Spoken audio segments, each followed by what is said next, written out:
To understand Islam, it's important to begin with its foundational beliefs, teachings that have shaped the lives of over 1 billion people worldwide. At the very heart of Islam lies the concept of monotheism, the belief in one, all-powerful and compassionate God, known in Arabic as Allah. This central tenet is the cornerstone of Islamic faith and practice. Muslims believe that God is the creator and sustainer of the universe, merciful and just, and that every aspect of life is connected to this relationship with the divine. Integral to this belief is the recognition of prophets, messengers chosen by God to guide humanity. Muslims honor a lineage of prophets that includes Adam, Noah, Abraham, Moses, and Jesus, all of whom are deeply revered. Muhammad, regarded as the final prophet, brought the last and complete message of God to humankind. Peace be upon them all. Muslims consider these prophets as exemplars of faith and righteousness, each delivering God's guidance suited to their time and people. The Quran, Islam's holy book, is considered by Muslims to be the literal word of God, revealed in Arabic to the Prophet Muhammad over 23 years. The Quran is not just a religious text. It serves as a comprehensive guide for personal conduct, social justice, and spiritual growth. It emphasizes values such as compassion, mercy, honesty, and justice, urging followers to uphold high moral standards in their daily lives. Central to Islamic practice are the 5 pillars of Islam, which form the framework of a Muslim's spiritual life. The first pillar, the Shahada, is the declaration of faith, bearing witness that there is no God but Allah, and Muhammad is his messenger. This testimony is the gateway into the faith and a daily affirmation of a Muslim's beliefs. The second pillar, Salat, refers to the ritual prayers performed 5 times a day. These prayers create a rhythm to life, offering moments for reflection, gratitude, and connection to God throughout the day. The third pillar, Zakat, is an act of giving, an obligation to support those in need by donating a portion of one's wealth. This practice reinforces the values of empathy and social responsibility. The fourth pillar, Psalm, is observed during the month of Ramadan, when Muslims fast from dawn to sunset. This period of self-restraint goes beyond abstaining from food and drink. It is a time for spiritual renewal, increased charity, and deepened community ties. The fifth and final pillar, Hajj, is the pilgrimage to Mecca, a journey that every Muslim who is physically and financially able is encouraged to make at least once in their lifetime. The Hajj represents unity, equality, and submission to the will of God.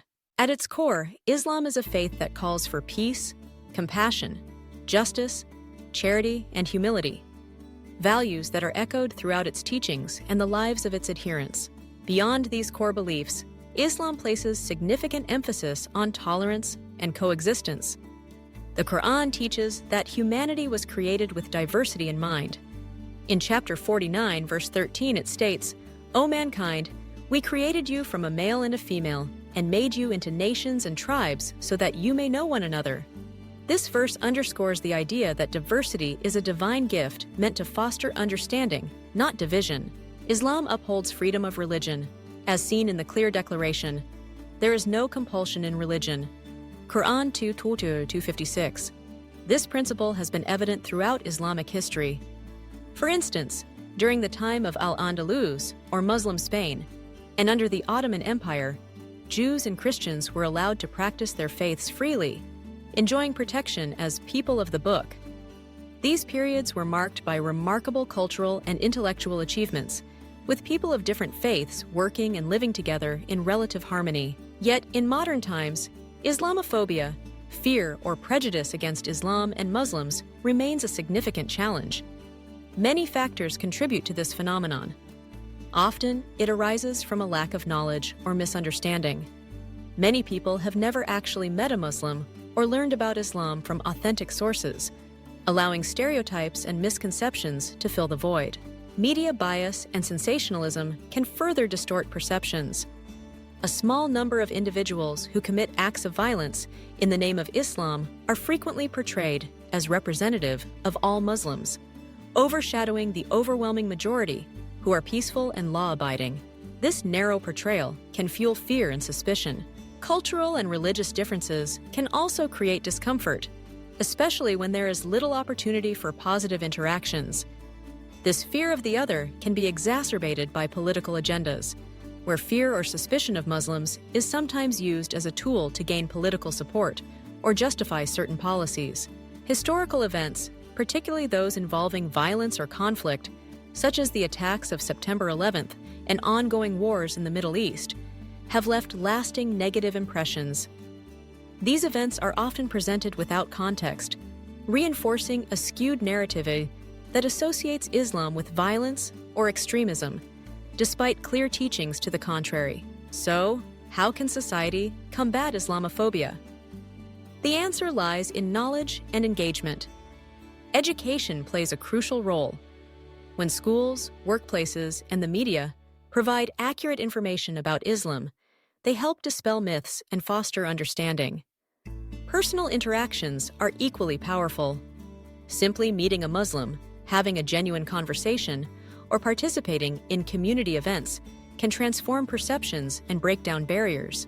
Muslim communities themselves are increasingly proactive in reaching out. Open mosque days, interfaith dialogues, and community service projects invite others to learn, ask questions, and share experiences. These efforts highlight the many values that Islam shares with other faiths, such as kindness, charity, honesty, and reverence for God. Ultimately, most Islamophobia stems from fear of the unknown. When people take the time to learn about Islam from authentic sources and interact with Muslims on a personal level, they often discover that their fears were based on misconceptions rather than facts. Through education, engagement, and empathy, it is possible to build bridges of understanding and foster a more inclusive, peaceful society, one that honors the dignity and humanity of all its members.